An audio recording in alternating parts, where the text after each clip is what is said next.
₹58.50 stop loss. Correct. आता entry कितीला आहे तुमची? 460.20 काय काय. 460.20 ला एंट्री झाली, याचा अर्थ तुम्ही ब्रेकआउटची कॅन्डल क्लोज होईपर्यंत थांबलं नाही का? नाही घेतलं मी ते, पण ते खाली म्हणजे बाय केल्यावर नंतर बाय झालं ते, म्हणजे बरोबर चालू मार्केटमध्ये तिकडे जाऊन बाय केलं ना. मी काल तुम्हाला दोन गोष्टी तुम्हाला काल सांगितल्या होत्या. काल काय कोणत्या ब्रेकआउट झाल्यावर ग्रीड. ओके. ते मांजर कोणाच्या बरोबर होते? माझ्या इथं आहे. Greed and fear. ओके. त्यापैकी ग्रीड अशी गोष्ट आहे की अजून सेटअप बनलेलं नाही, तुम्ही ट्रेड घेतला, पहिला ट्रेड आहे ना तुमचा, अगोदर ट्रेडिंग करताय तुम्ही? नाही म्हणजे घेतलंय पण नाही. मला काय म्हणायचं लक्षात घ्या, समजा ही कॅन्डलनी जर स्पाइक दिला असता, जसा इथे आलेला आहे, कन्फर्मेशन काय नसतं तुम्हाला, इथे जसं आलेलं आहे किंवा इथे आलेलं आहे, असं जर झालं असतं तर कन्फर्मेशन नव्हतं ना. ऍटलिस्ट दुसरी गोष्ट, हा ट्रेड मिळालेला नाहीये बरं का बऱ्याच लोकांना. याचं कारण सांगतो तुम्हाला मी. ऍज पर रूल ह्या ट्रेडने काय करायला पाहिजे होतं की ह्या ट्रेड वरची जी कॅन्डल आहे, आता ही जी क्लोज झालेली कॅन्डल आहे ना, ही वाली, ही असेल किंवा हे असेल, तर हे मार्केट ऍक्च्युअली इथं आलं पाहिजे परत, इथून आपल्याला वर गेलं पाहिजे. लक्षात आलं? तर ही एवढी रिस्क आहे ना आपली, की कॅल्क्युलेशन मध्ये बसत नसेल तर आपण हा ट्रेड घ्यायचा नाही. ठीक आहे, जर इथं व्हॉल्यूम 5 पटीने जास्त असता, जसा हा स्पाइक आहे ना इकडे, लक्ष द्या हा व्हॉल्यूम किती आहे, म्हणजे यू विल नॉट बिलीव्ह ह्या व्हॉल्यूमची हे बघा ताकद, 206 आणि 1.71 मिलियन. तर ह्याचं ऍव्हरेज आणि याच्या गोष्टी जर तुम्ही कम्पेअर केल्या ना, याच्या वरती जर तुम्ही ऑर्डर लावली असती ना डायरेक्ट, तरी चाललं असतं बरं का. पण जर जायचं नसेल मार्केटला तर याच्यावरती जर आपण जाणार नाही प्राइस. इकडे याला रिटेस्ट करायची गरज नाही, एवढा मोठा व्हॉल्यूम असेल तर. पण ऍक्च्युली इथं व्हॉल्यूम का जास्त नाहीये, कन्फर्मेशन का नाहीये, त्याचं कारण असं आहे की तुम्ही म्यूट करा थोडंसं, ते डिस्टर्ब होत आहे आवाज साईडचा. तुम्हाला लक्षात आलं ना की ऍक्च्युली आपल्याला ह्याच्या रिटेस्टला कॉल घ्यायचा आहे.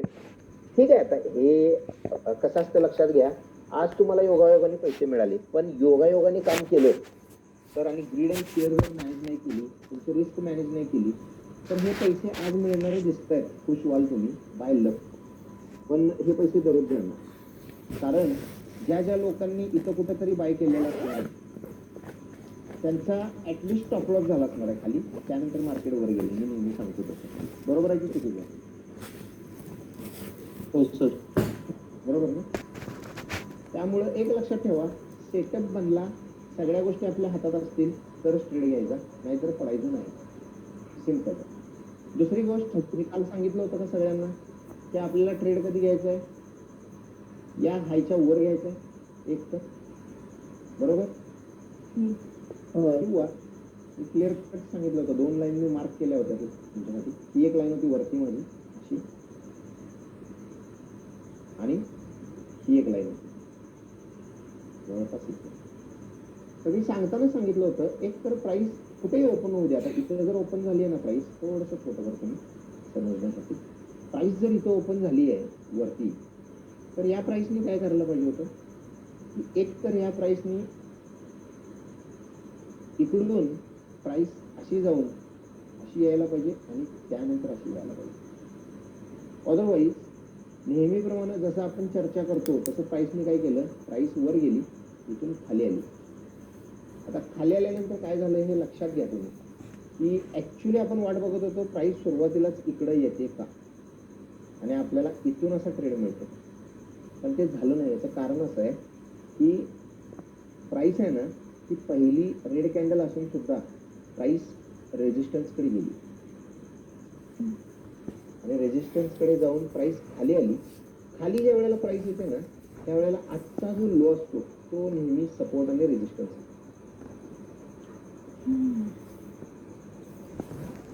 नवीन काहीतरी आहे, नोट्स मध्ये लिहून घ्या. आता एके ठिकाणी एक पान रिकामी सोडा, एक पान टोटली, आणि त्याच्यावरती फक्त एवढंच लिहा की इथे तुम्ही असं लिहून घ्या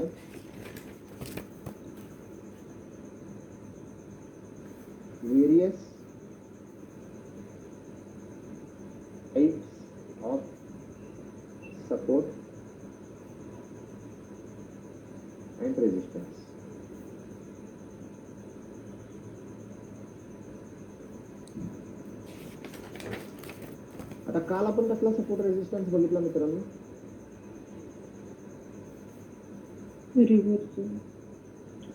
नाही सपोर्ट रेजिस्टन्स कोणता होता त्यामध्ये? काय वापरलं होतं? सपोर्ट रेजिस्टन्स व्हेरियस लेवलचे वेगवेगळे प्रकार असणार ना, अनेक प्रकारचे सपोर्ट रेजिस्टन्स आहेत असं आपण म्हणतोय. तर काल आपण सपोर्ट रेजिस्टन्स ज्याच्यावरती गेले बरेच दिवस आपण चर्चा केली. हॅलो हॅलो हा बोला.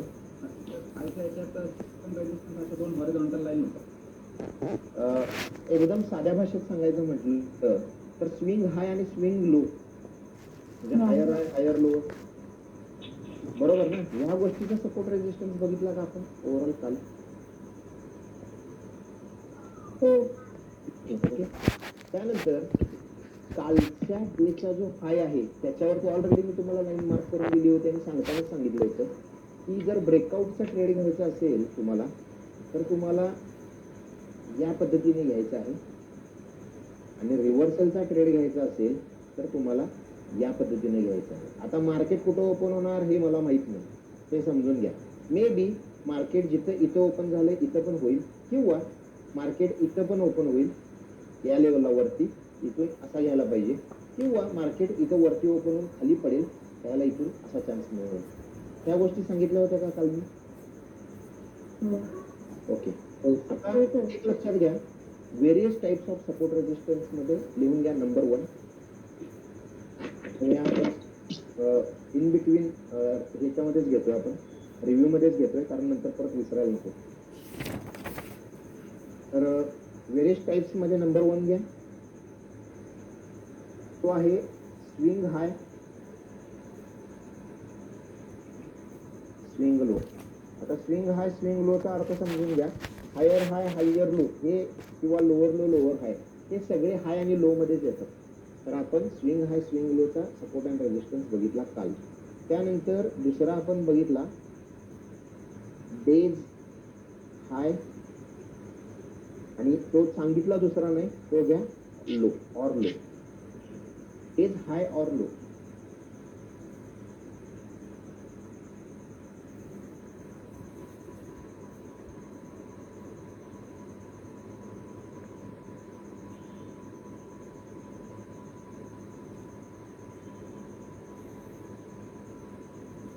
घेतला ना? आता स्विंग हाय स्विंग लो मध्ये आपण जो काही बघितला, बर ठीक आहे, तिसरा घेऊ आपण. तिसरा घ्या आता.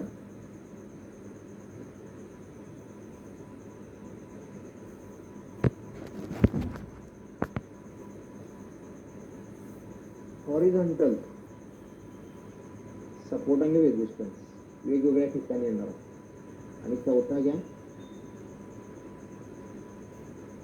सॉरी हॉरिझॉन्टल म्हणा किंवा त्याला स्टॅटिक म्हणा, और स्टॅटिक सपोर्ट और रेजिस्टन्स. आणि चौथा आहे डायगोनल सपोर्ट और रेजिस्टन्स. पाचवा आहे हिस्टोरिकल प्राइसेस.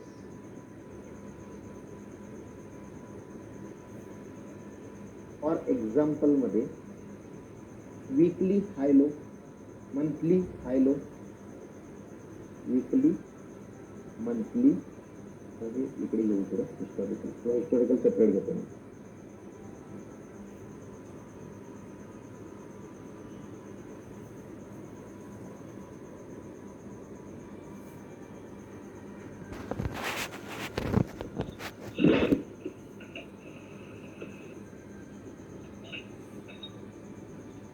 त्याच्यामध्ये वीकली, त्यानंतर मंथली, क्वार्टरली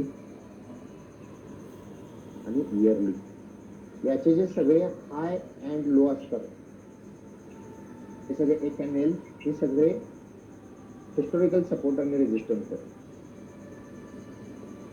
त्यानंतर काही सपोर्ट अँड रेजिस्टन्स असतात की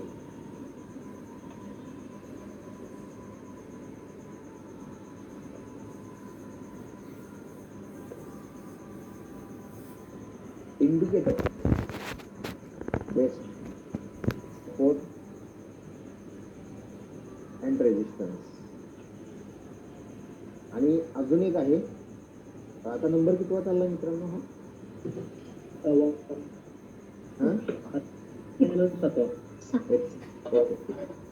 अजून एक आहे average traded price support and resistance. Okay. आणि अजून काही असतील तर जसजसे समोर येतील तसं मी आपल्याला सांगत जाईल, कारण हे फक्त सांगायचं म्हणून तुम्हाला सांगितलेलं आहे. आपल्याला ऑलरेडी हे सगळ्यावरती काम करायचंच आहे, पण ज्या त्या वेळेला वेगवेगळ्या पद्धतीने. ओके.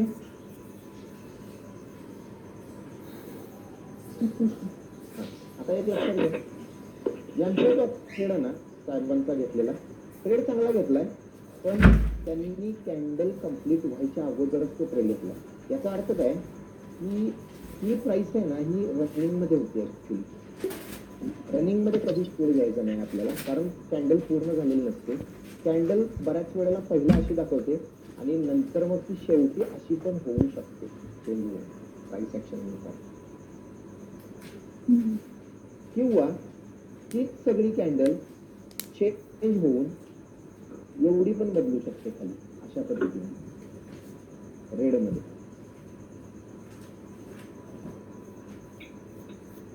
तर अशा वेळेला जर ट्रेड घेतला तर नुकसान होण्याचे चान्सेस असतात.